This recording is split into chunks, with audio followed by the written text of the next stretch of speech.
Hi there, and welcome to the second season of the Humans and AI podcast. In this podcast, we dive into the real-life stories of the top leaders and entrepreneurs within the artificial intelligence, high-performance computing and data center space. These people truly are at the top of their game. We have honest and authentic conversations with all our guests. We'll chat about their career journeys, the highs and the lows, and the lessons they've learned from the mistakes they've made, and the victories they've celebrated along the way. It's all about sharing their experiences and knowledge. We talk about the company they're currently in and how they see the future of the space. So if you're looking for practical advice from people who've walked the same path, or just a little inspiration, you're in the right place. We're going to be releasing new episodes every Thursday, so make sure you stay tuned. Hey Ben, how you doing? I'm doing well. Very good, thanks. Very good indeed. Looking forward to Christmas now, so we're on the run up, so that's great. But look, thanks for having you on. Obviously, we've been talking about this for a little while now. For the benefit of the people that don't know you, do you mind just giving us a quick intro, who you are, current role, where you're working, just sort of a helicopter view, if that's all right? Yeah, of course, and thank you for having me. My name is Ben Elder. For those that don't know me, I'm the Regional VP for EMEA at Simpplr.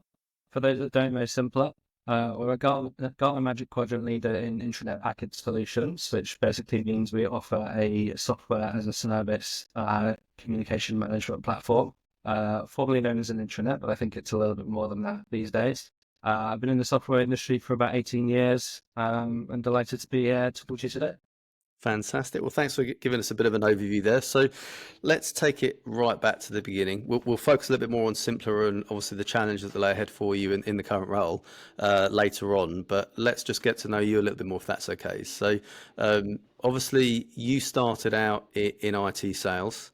What was the reason for that? I mean, it's not everybody's sort of ideal dream job, is it? So what made you get into sales in the first instance? No, it's not. You know, one of my favorite interview questions to ask people is like, why did you get into IT? Because everyone has a different story. And not too long ago, I came across someone that when they were a kid dreamed of being an IT salesperson because their parents were at tech sales. I was different. I wanted to be, when I was a kid, an astronaut, film director.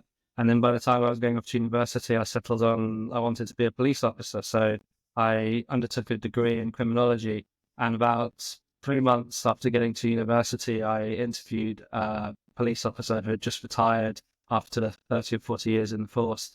And he was the single most depressing person I've ever met in my life. And I realized that I don't want to be you. And I then went through a process of kind of deciding what I wanted to do with my life. And I realized that I liked people and I liked financial reward. But after briefly considering a career as a magic mic, I decided that actually probably tech sales was the way thing for me. I had a Probably a good idea. time job selling laptops in a PC world, and I went full time. I went for the manager program, and I've just been really, really lucky since then. Every time a door's closed, another one's opened, and I've just kind of ridden my luck, and I've been really, really fortunate with the career that I've had. Fantastic. So you first job was Ingram Micro, was that?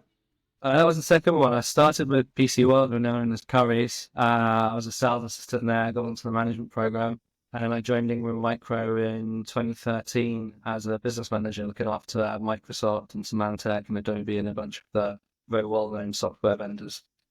Fantastic. And so, and that was what, as an individual contributor, looking after those relationships, was it? Yeah, first couple of years at Ingram, I was an IC managing some of the biggest software vendors that they had. It was a mix of kind of sales and account management. And early in my career, just before that, when I was at PC World, I was a sales exec for a number of years as well. So yeah, I've had the experience of both being an IC and being a manager, which I think gives me a unique perspective now managing an AE team myself. So what was it that made you move into management then? I mean, do you need to be an incredible IC to become a good manager, or is that, yeah, because that's sometimes a bit of a myth and also doesn't necessarily work as well. Yeah, I don't think so. I mean, some people go for management positions because they think it's mutual next step for them. Obviously, like depending on the company that you work with, managers aren't necessarily always, remunerated as well as salespeople. Like world-class enterprise account executives often earn more than sales managers. So I think if you really, want to go for it, you've got to really have a desire to want to help and coach people. And that was the thing for me. I felt I got to a pretty good standard as an account exec myself. as an individual contributor. And I was very interested in coaching and passing on what I'd learned. And there's this cheesy old film in the 90s that starred Haley Joel Osment called Pay It Forward. And I really loved that film, and it was just the idea of passing on something. Someone does you a favor, you do them a favor, and that's kind of my approach to management, is try to help people kick on with their careers. Fantastic. So you moved into management then when you were Ingram. I did. And so what was that? Managing team of partnership managers, AEs? How did it work? Salespeople. So yeah, it's quite a large team when I was at Ingram. So initially I took over the inside sales team that focused on software. And that was around about the time that software as a service was becoming a little bit more. I was starting to take over the on-prem business. And when I started there, we still used to sell boxed software with a CD inside, and that was the delivery method. So cloud was still a relatively new concept. AWS hadn't, really taken off commercially yet. So initially it was the old software licensing team. And then that team grew. We invested in Ingram at the time in cloud capabilities, both infrastructure as a service, software as a service. And by the time I left Ingram, I was managing a team of 4 business development managers, so external field sales folks.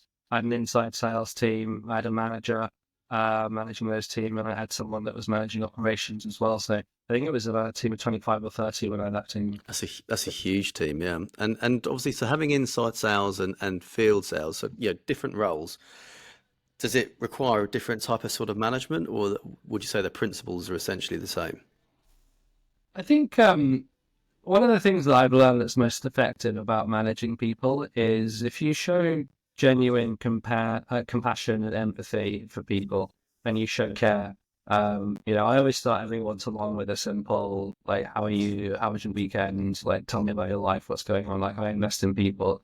I think those principles of, building a strong relationship with people, regardless of whatever role they have, that I think is universal when it comes to people leadership and people management. But obviously an inside sales role versus a field sales role, they are fundamentally different roles needing different skill sets. In field sales, you need to be a strong storyteller. You've got to have good executive presence. You've got to be able to, walk into a room with a, CEO of a business at short notice, and equally be able to go and peer to, junior sales executives on the floor. When you're an inside sales rep, you don't have that pressure. You don't have to be physically in front of someone, but you've got to be quick. You've got to have good administrative skills, and I think you've also got to have a pretty good understanding of licensing models and things like that. So I think the skill sets are different. Both roles are equally as important. Even in this hybrid role, I think people still crave face time, and I think there's still very much a role and responsibility for people that can go and succeed in the field. Indeed, and I think it's quite interesting because the inside sales side of things and the field, like you say, field sales is 2 different types of roles. Not everyone starts at the I'd almost class inside sales as starting at the very early career journey of sales, and some people just jump straight into field sales, and almost, I don't want to necessarily say having an easier landing into sales, but it's certainly, I'd say, sometimes smoother. And I think, I've got a daughter now that, I keep talking to her about getting into IT sales. I think you'd be amazing. And the inside sales role, I think, is quite similar to that of recruitment. It's phone based. It's quite activity sort of heavy. It's, highs and lows, for sure. It's very character building. It is. And I feel for the, this is going to make me sound really, really old, but I'm not, but I feel for the... Yeah, no, you're younger than me, so don't do that. I'm hitting the big 4 next year.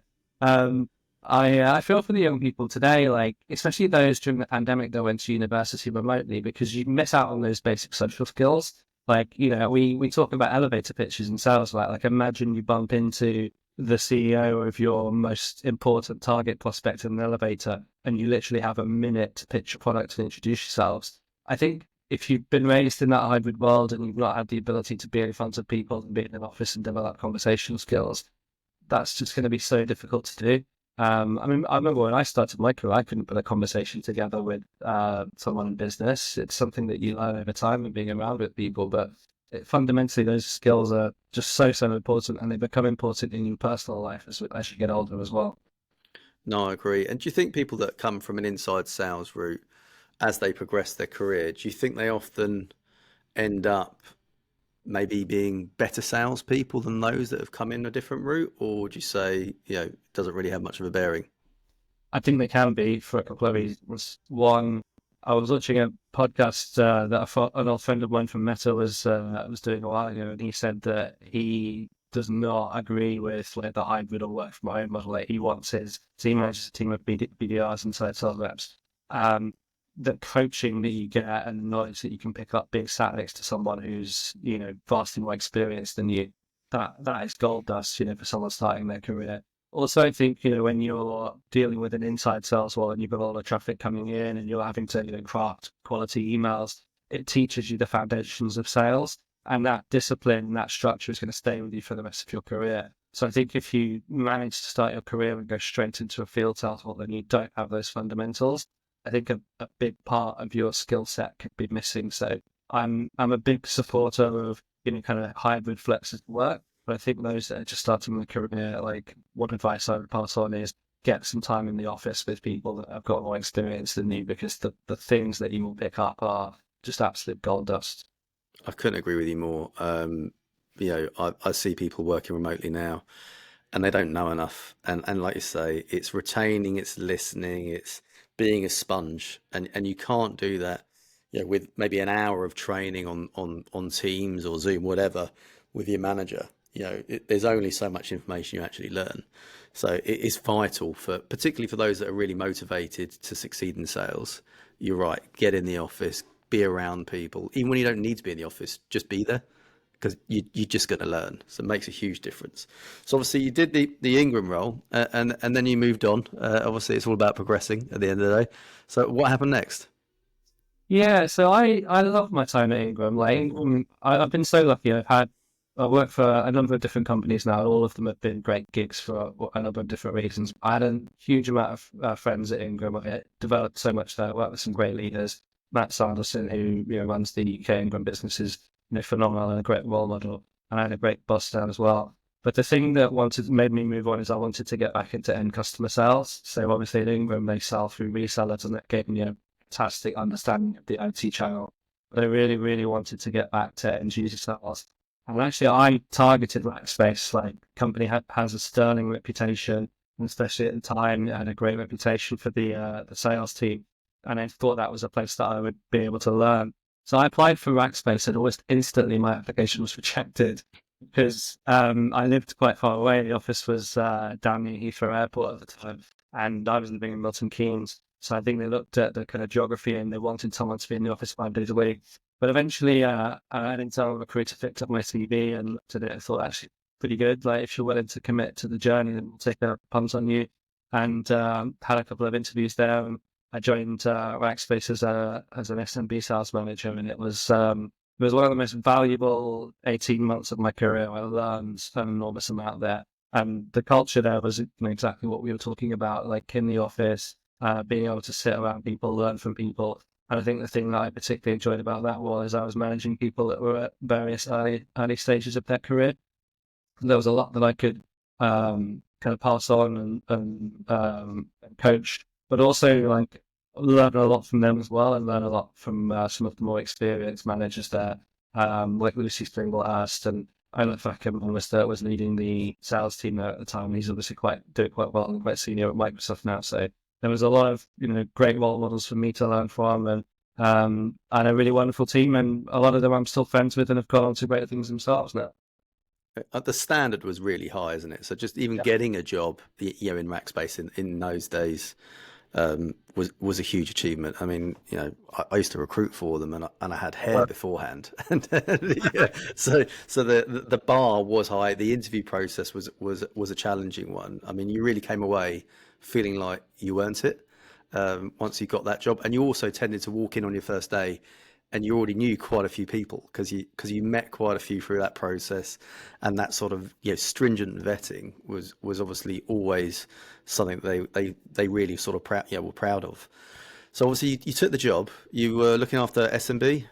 Yeah, I had a book of business at SMB accounts. I think it was like up to 500 million. I managed 10 business development consultants or A's. So that was probably like the biggest inside sales team I had managed. And that was a challenge. Like 10 people is a lot. I mean, I was a big follower at that time because you tended to have, natural wastage. There was a fantastic guy in my team, Tom, who ended up moving on to Google. That's one that, when someone says, like, he's done so well to Google, really sad to lose him, but what can you do when something like that happens? So you're almost perpetually recruiting.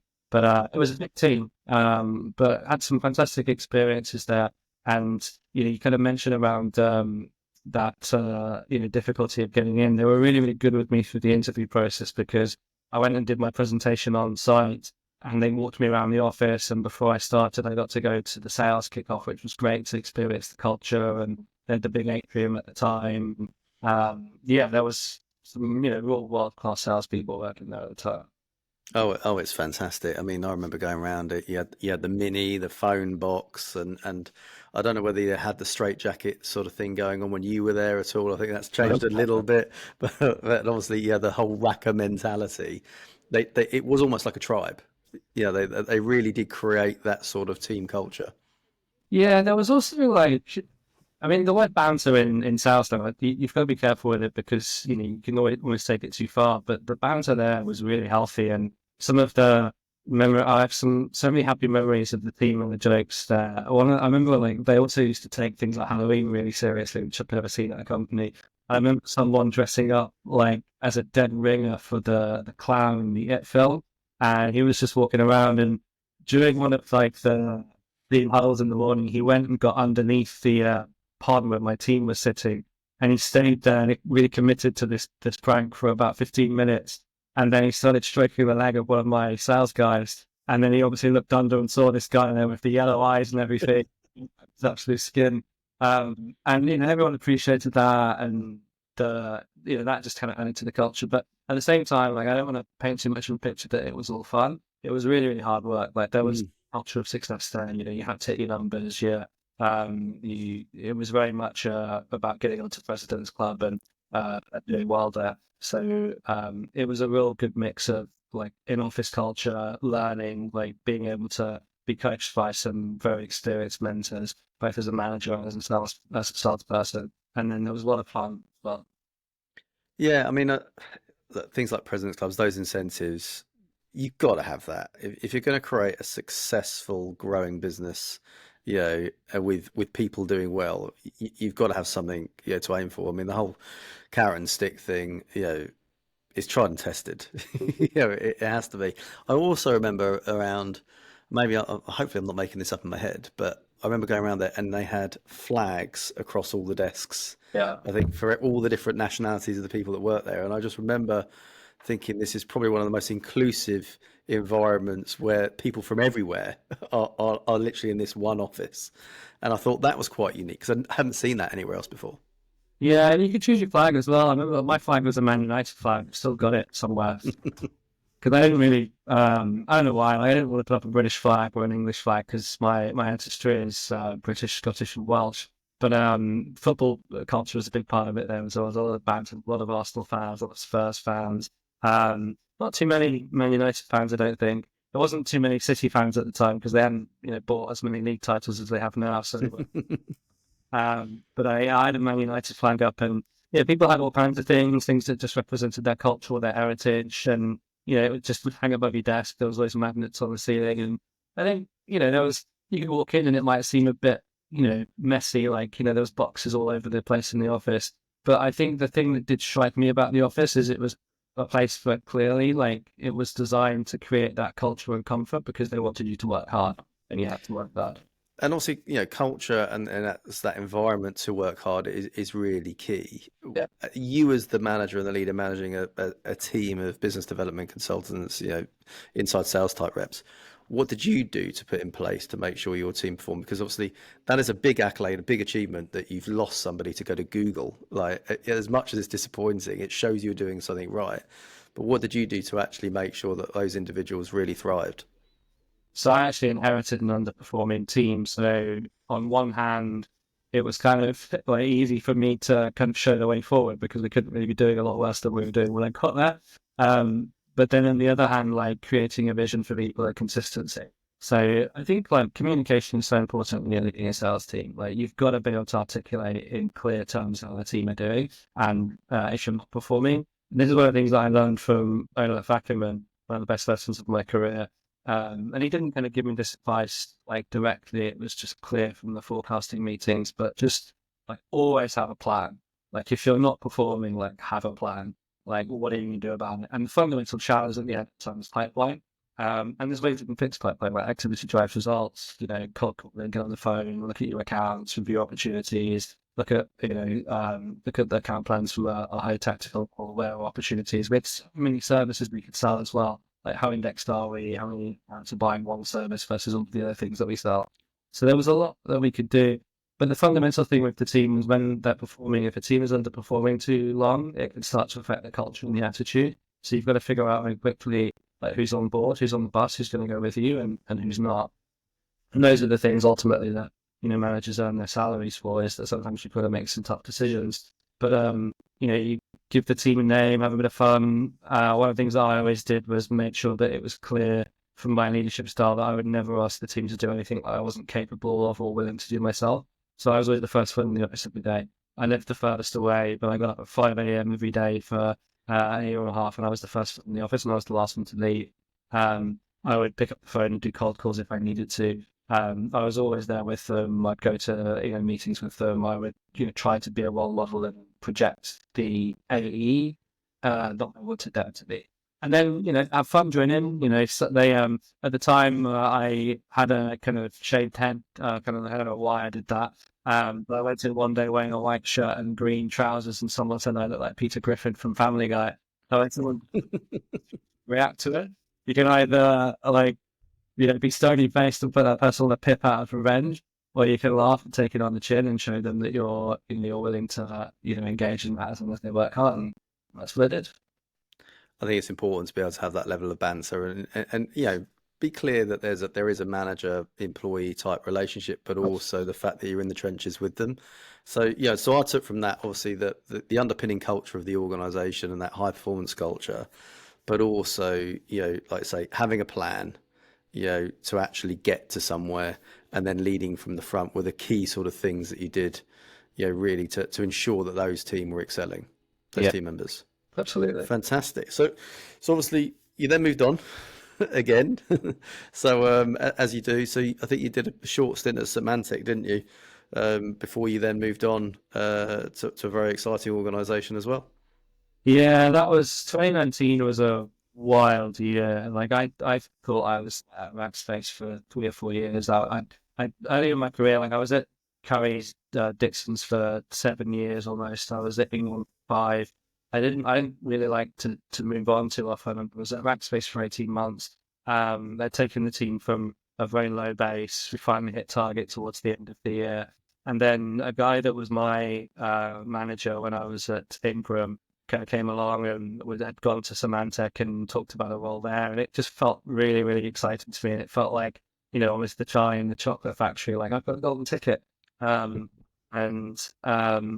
went and actually, on one, I kind of reflect on my kind of Symantec in two ways. On one hand, it was a hugely valuable learning experience. And on the other hand, really disappointed because I walked away from Rackspace where I was learning from incredible people like Olaf and Lucy Swinglehurst. But I went to Symantec, and then they got acquired by Broadcom, and they trimmed the team down, and it was pretty clear that the career I was hoping to have at Symantec was not going to be the right one. And a friend of mine that I went to university with was just about to go on maternity leave, and she'd been at Facebook for a little while. And Facebook was the company that I went to, obviously very exciting, and then it was Meta now. And they were just starting a B2B software business. They had effectively taken the Facebook product and copied the code and created a product called Workplace. And they were building this as the first B2B arm of Meta. And my friend was going on maternity leave, and she knew what was happening to me. And she just called me one day and said, "Hey, your life's just been ruined. Do you want to just sit on the couch and cry about yourself, or do you want to come and spend a year at Facebook and cover me?" And I thought, you know what? It's a risk, obviously, going there on a contract, but I'll always have Facebook on my career. No one will ever take that away from me. And it'll be a year where I can go there, work hard, and reset and figure out what I want to do next, and maybe make a few more connections. I ended up staying at Meta for 4 years. They made me permanent about 3 months after I joined the company. And it was one of the best gigs. Like, I had a fantastic time at Ingram, I had a fantastic time at Rackspace, and I had a fantastic time at Meta. I met some amazing people, met some amazing friends, and got to be part of building B2B there twice, both in the workplace team and in the out labs. So you did a couple of different roles there, didn't you? I think. So do you want to just sort of talk through, those sort of roles and the differences? Yep. So half the time I was there, I was part of the workplace team, so the B2B software. Initially, I was covering my friend who was the sales manager for the mid-market team. So managing 4 AEs that Meta, they called them client partners at the time. And that was kind of the kind of smaller, faster business. And then when she came back, I applied for the enterprise role, so doing the same thing, managing a slightly larger team. It was 6 AEs, and focused on the enterprise space. And that was my first time managing an enterprise sales team. Did that for about a year and a half. And then some of the changes started at Meta. So they went through a reorg, and they decided that they'd taken the workplace business about as far as they could. I wanted to take those learnings and lay the groundwork for building B2B with VR. So I got moved into the Reality Labs team, and my role was changed slightly. I ended up, for the last half of my time at Meta, managing ESI alliances. So I managed the relationships with Accenture and PwC and Deloitte, those places. So yeah, I had a real variety of experience there. Going in as a sales manager, managing a mid-market team, my first experience with an enterprise team. Both teams performed really, really well. I had fantastic success with them. And then getting the opportunity to work with GSIs, which was something that never had the opportunity to do before. Wow, fantastic! And so, obviously, SMB was your comfort zone. You'd been in that throughout your career, really, and then obviously stepping up to enterprise. I mean, other than arguably larger customer base, bigger deal values, any other sort of significant differences between the two sort of functions? Yeah, a lot of difference. Obviously, the deals, of course, are slower because the companies are more sophisticated. So, whereas you might have in an SMB 1, 2, max 3 buying personas that you need to sell to, in large enterprise, it's significantly more. So the sell and the pitch is the same, but the level of sophistication is significantly higher. And then, almost every enterprise company has some kind of procurement department. So the contracting process is longer, more difficult. That company is more sophisticated, they're a little bit more savvy. So yeah, the art of selling, I think the pitch is pretty consistent, and the value selling, but a lot more sophistication in the enterprise space, and then the deals take longer, and consequently you're working with a more sophisticated salesperson because they need to appear to a higher level of stakeholder than they would with an SMB.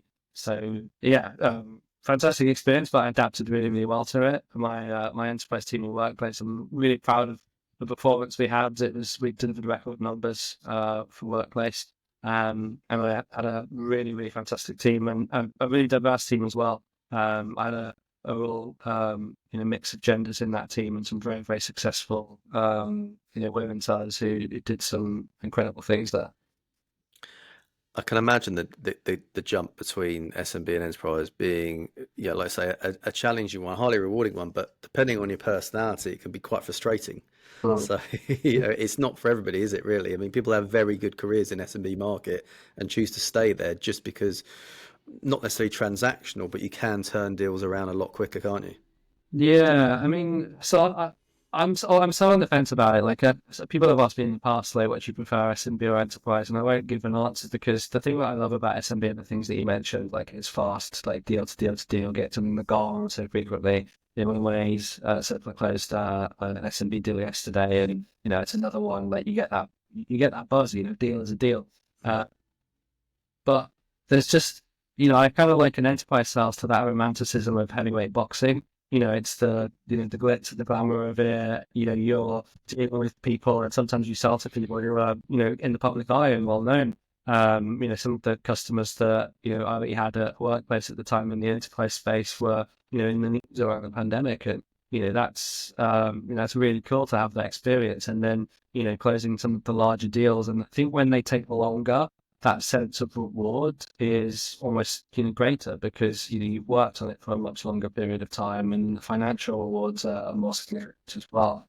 So very, very different, but I wouldn't say I prefer one over the other. Like, I see the value in both, and that's one of the things that I love about my current role is I manage both of the enterprise and SMB. Fantastic. And we'll go on to that shortly. So obviously the previous role, like, so you've been doing direct selling throughout your career. You then looking after GSIs. I think you mentioned Deloitte, PwC, Accenture.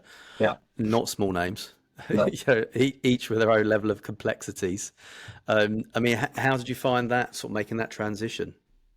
I was a terrible alliance manager. I never known anyone to be so honest. It wasn't for me. I did well there. I had a fantastic boss, Irasani, who still runs their global B2B channel partnerships there. She's phenomenal to work with. And I had some amazing people around me. But I think the skill set of an alliance manager I really learned there is different to a salesperson. Like, you've got to be really invested in the relationship and understand the organization's priorities and be able to balance those as well as your own organizations. And I think that's where I really struggled, because as a salesperson, I was always so heavily focused on my company's priorities and my company's results. I was really excited to take on the job at the time, because I'd never worked with the GSIs, their enterprise businesses, all of them incredibly sophisticated. Some of them are sophisticated sales materials and processes that I've ever seen. They all have, sort of top quality people. And I learned a lot from a number of the people that I worked with there. And I worked, on some of those alliances at a really exciting time. That wasn't too long after Accenture just bought 60,000 Meta Quest devices. So I got to be heavily involved with, some of the announcements around that, including, having Julie Sweet on stage at Meta Connect with Zuckerberg a couple of years ago. So, I got exposed to some real high profile stuff. But in the end, I was now in another role that was taking me away from that end customer sale. And yeah, I wasn't terrible at the job, but I certainly didn't enjoy it as much as I enjoyed direct selling. And I think the thing that kept me motivated for so long, I kept doing it for so long, was just I was surrounded by some wonderful people and getting people that I got to learn an enormous amount from. And I think that's it. I mean, as much as you clearly have a preference, it's great experience. It's a big learning, and quite frankly, equips you to take the role on that you have now. I think ultimately, because otherwise, you have it under your remit. It's quite hard to probably lead a function, and you see it a lot of the time where people are leading a function they've never actually done the job themselves. It's not that easy, So obviously, let's talk about where you are today, because until Katie Fox at SOB introduced us, frankly, I hadn't heard of Simpplr. Every other organisation on the resume, so to speak, I'm aware of, but this was new to me. So what made you take on this opportunity, and what was it about you that made you a good fit for the role? So it was advice from a mentor ultimately. So when I joined Meta, the gentleman that was running the workplace business there is a chap called Julien Codornier, and he was with Microsoft for a number of years. He was for a number of years. He's now a partner at a small VC firm in London called Felix Capital, and he's an incredible leader. And I've had two, bits of advice that really stand out in my career. The first was the one from my left that I mentioned, and always have a plan. And the second one was on Julian's last day at Meta before he left, which was about a year before I did. I was fortunate enough to have a one-to-one with him in the office before he went. And I just asked him for advice and said, what do you recommend I do next? And he paid me one of the nicest compliments of my career. In his accent, he kind of said, you can sell to SMB, you can sell to mid-market, you can sell to enterprise, you can sell to IT, you can sell to comms, you can sell to people. You've got to, told me that I had a really, really strong base skill set. But he said the next thing you need to do is go to a smaller company, because you've only ever worked for big firms. Go to a smaller company, that's the next learning for you. And it really stuck with me. I remembered I don't think he probably won't remember the conversation, but I really remembered the advice he gave me. And at the end of my time at Meta, my boss here, I think, was noticing that I was starting to not enjoying the work as much, and she'd stayed in touch with Julian, and she just kind of mentioned to him in conversation that, might be worth just re-engaging with Ben and going having a drink with him if you've got some time. And he reached out to me and said, hey Ben, do you fancy a introduction to a Simpplr? It's a cool company. And it's the same as you, like, never heard of it, like, no idea who they are. But yeah, let's go. If Julian says, like, meet the CEO of this company, and you go and meet the CEO of the company. So I had a meeting with Gerard, Simpplr CEO, and I was blown away by the initial conversation with Gerard. So he's a smart guy, like, clearly built a great company, but I remember thinking, like, I don't know if this is for me. And then I saw the product, and I saw the AI in action, and I saw something that I hadn't seen before, which was a company that really knew how to apply AI for the benefit of its users and its customers. And the opportunity was to be the first international sales leader to run field sales and operations for EMEA, and to help launch the company from an international perspective. They founded 10 years ago, based in Silicon Valley, some sick logos. But I just started to notice some interest from abroad, and the UK is obviously always a good place to start. And I was thinking of the outlook, like, and I've never done that before. And just reflecting on the journey that we've talked about, I'm always attracted to experiences. I'm always attracted to things that I haven't done before for the completeness of experience. Like, I've worked with GSIs, I've managed SMB teams, I've managed enterprise teams, I've managed, senior salespeople, junior salespeople, sold all kinds of different products. But I'd never worked for a smaller company before. And after seeing the product and having a couple of conversations, I was convinced that this is a great place for me to learn. And again, it's been a great gig so far. I joined in the beginning of September last year. And it's been hard, like building pipeline at the start of the year. But I've got a fantastic team around me. Some really, really wonderful talent at Simpplr. And we've started to be really successful over the last couple of quarters. Like, our performance has just done this. And we've achieved some major milestones. We just got approved on the UK government G Cloud framework, and that's obviously opened up some amazing opportunities for us. And I've learned more in the last year than I think I learned in the last kind of 18 months at Meta, and that's been what's important for me. Yeah, that's huge. And I think it highlights actually the importance of having a mentor. It's remarkable how many people, sales leaders, technical leaders, go through their career without one. And having that person, that you can speak to, that has got nothing to benefit, but just give you pure, honest advice about where you should take your career, that actually knows you for who you are, is so vital, because it's really difficult to look outside inwards. It's really, really hard. So giving you that perspective, and obviously it stuck with you, and obviously, you're now where you are. So obviously 18 months takes a little while to get your feet under the desk. You just mentioned that the last few quarters, it's really sort of, on the upward trajectory. What are the sort of key things you as a leader, because you can't come in and change things on day one. That never normally goes down sort of well. So what has been the approach for you to get this trajectory now? So I'm smiling because that's what I tried to do, and it didn't go well. Did it not?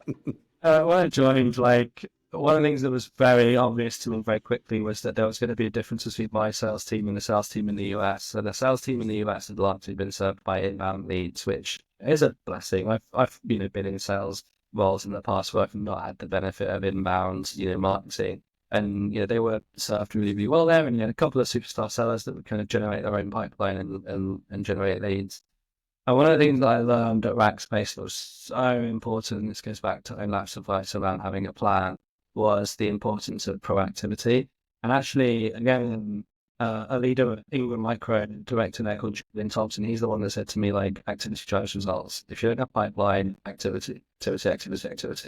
And when I went to Rackspace, that served me really, really well by asking the team to be proactive, like, to the team from a low performance to hitting target. And that's why I knew we needed to do it Simpplr, like, we needed to build pipeline. And the only way to do that at the time of the resources we had over here was we needed to pick up the phone, and the A's needed to be proactive. And I asked them to do that very quickly, and it went down like the proverbial Hindenburg. And it took a while. It took months to build that culture. And for a while, we got a lot of inbound RFPs, we did the RFPs, and any sales leader will tell you they don't like RFPs. But I hired a couple of people who had that mentality. One in particular, I've got an absolute superstar seller on my team called Vivi. She's got that proactivity. We hired an outstanding BDI, Elliot. He joined us in the summer, and he's really helped. And once you get that into the culture of the team, picking up the phone, being proactive, the energy, that starts to become infectious. And that's kind of what changed. So I tried to implement it very quickly, and I did a call out day, I think in my second or third month, with poor results. But just by persevering, and I kind of explained to the team, I saw 4 pillars of pipeline. There was inbound, there was partners, there was referrals, and then there was outbound. And outbound was in their control. And that's why it was so important. It's taken time, but no, it's paying off.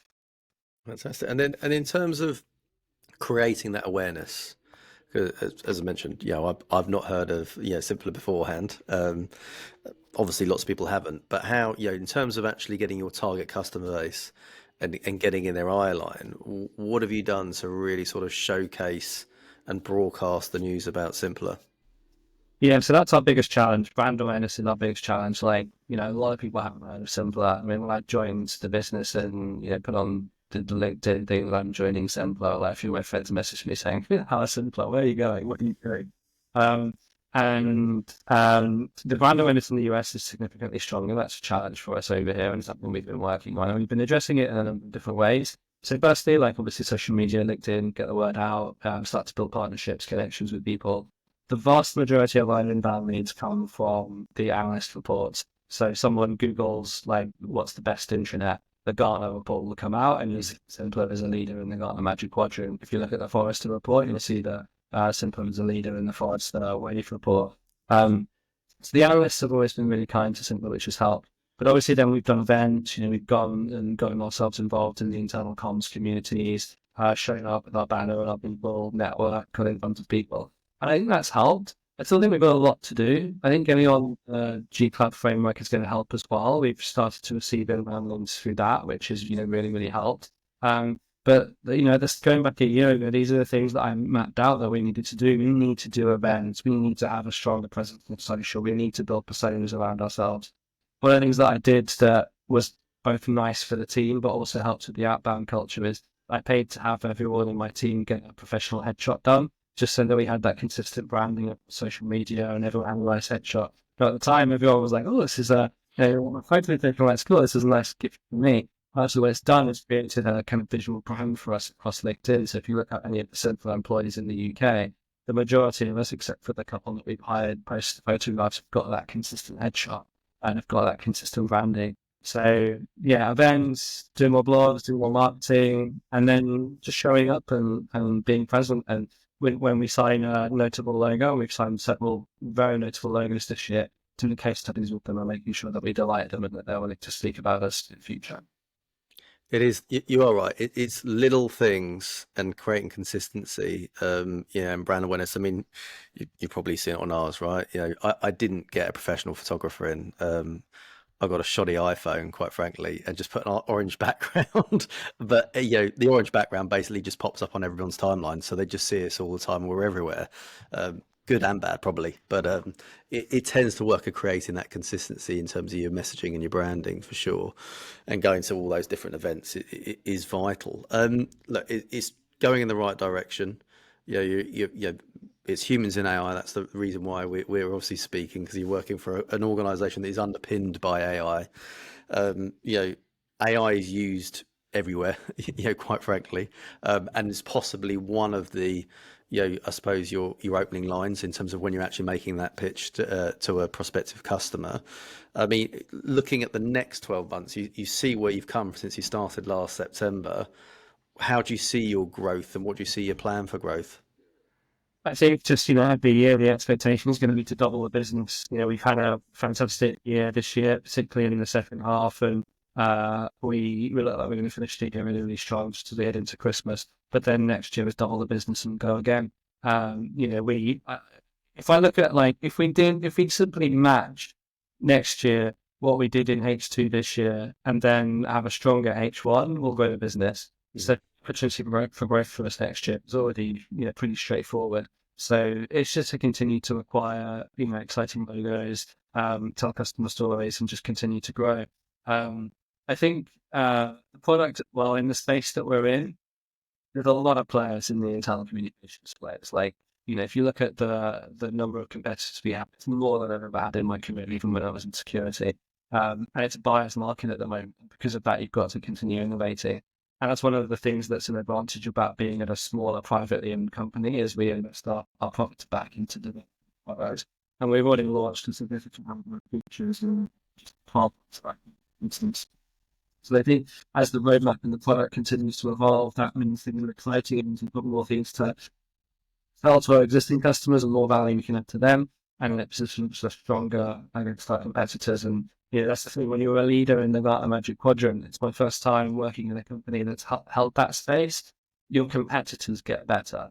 So you've always got to look over your shoulder and think about how you're innovating. And it's the same with the sales team. So I'm really excited for next year. I've got a great team around me now, and I think we'll double the business at least again next year in the UK. It's a good I think it's a good thing though that your competitors get better because it makes you get better. Slightly deviating, but I watched a film last night called Burnt with Bradley Cooper.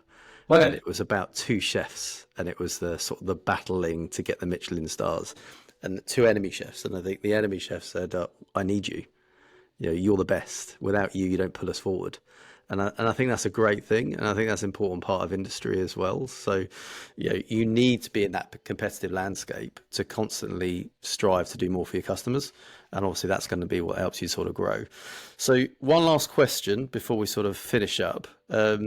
You're nearly 40, as you said. So there's other people probably listening to this that are sales managers, looking to progress into sort of sales director, sales sort of VP type level roles, and sort of wondering what they should be doing. For those people that are looking to make the sort of next move and become a highly credible sort of sales leader, what sort of advice would you give them? I think there's a number of things you can do. If you're looking to get better or looking to diversify your experience, I just think about I think having, as you mentioned, I've had a lot of great leaders that I've been able to learn from. So I think networking is important. If you don't have those leaders around you, go and seek them out, go and get involved in networking events. I got involved with the Forbes Councils about 3 years ago, and that's been highly important for me just from a networking standpoint and meeting like-minded tech professionals. But just having, people like Olaf and Julian, and I had a great manager at England called Ape, now at Microsoft. I had a great manager at Meta, Era and Nazir as well. Having people that, care about you, but also can give you brutal, advice and feedback. Julian's feedback wasn't brutal, but, he looked at my CV and he knew me and he said, go to a small company. Like, you know about building a startup. Like, if you want to develop, that's what you need to go and do. So if you have the ability to self-reflect and look at your own CV and think where are my gaps? Then go and do that. If you haven't worked at a big tech company, go and work at working at Meta was fantastic. Having the ability experience of working at one of the big 4 or 5 tech companies is just amazing. I'm really grateful for that experience. So whether it's going and working for a big company or going and working for a small company or selling a different product, I think a few years ago, I had this realization. Actually, no, it was 10 years ago. It was when I was turning 30. I kind of realized, I'm probably going to be, I might get a director title. I might get a VP title. The titles are great when you get them. And then once you've got them, they, for me, mean almost nothing. But, you might just be managing a sales team for the rest of your career. And I remember at the time I thought that a cold sweat came and I thought that's really scary. That's terrifying. I'm basically just going to do the same job for the rest of my career. And actually now that gives me comfort. I will manage sales teams for the rest of my life. It might be more sophisticated sales teams. It might be bigger sales teams. It might be smaller sales teams. I might go to SMB. It might be more enterprise focused. I might go back to cybersecurity. I might sell a different type of software. In 10 years time, I might be selling a different type of software that doesn't exist now. But experiencing different things, I think, is what's helped me. It's helped me from a network perspective. It's helped me from a skill set perspective. It's helped me in terms of, those times when you kind of doubt yourself and think, actually, can I do this? Can I do something different and achieve success? And you realize you do have the ability to be successful anywhere. So, get a mentor, get someone that can give you a good 360 view of where you are, and follow their advice and go and do something different, and learn from those different experiences. Well, that's pretty much a great place to end it on. So, to recap, mentors are really important, invaluable. I've got one. It really does make a difference. And then for you, it's always build a plan. Activity does breed results. And going in and trying to change things from the beginning 9 times out of 10 won't probably work, but make it a smooth journey to get the buy-in. But that's probably the best way to leave it. But look, this has been brilliant. Well, I'm keen to continue watching what's going on with you and Simpplr now that I've got to know you guys. And may we'll have to have you on again. But this has been brilliant. And otherwise, have a good day and enjoy Christmas. Thank you for having me. Have a great Christmas. Cheers now. All the best. Take care. Thank you for listening to today's episode. I really do hope you found something valuable to take away from our conversation. Ben gave us a great insight into the importance of early career experiences and emphasised the value of coaching, empathy, and his unique approach to sales. This episode was brought to you by Asobi. I'm the founder and managing director, and it's our mission to connect the best talent with the most exciting scale-ups in artificial intelligence, machine learning, and the data center space. If you're looking for more practical advice or inspiration from those who've been there and done it, stick with us. We're releasing new episodes every week, so don't forget to subscribe to the podcast and follow Asobi on LinkedIn. You won't want to miss a thing.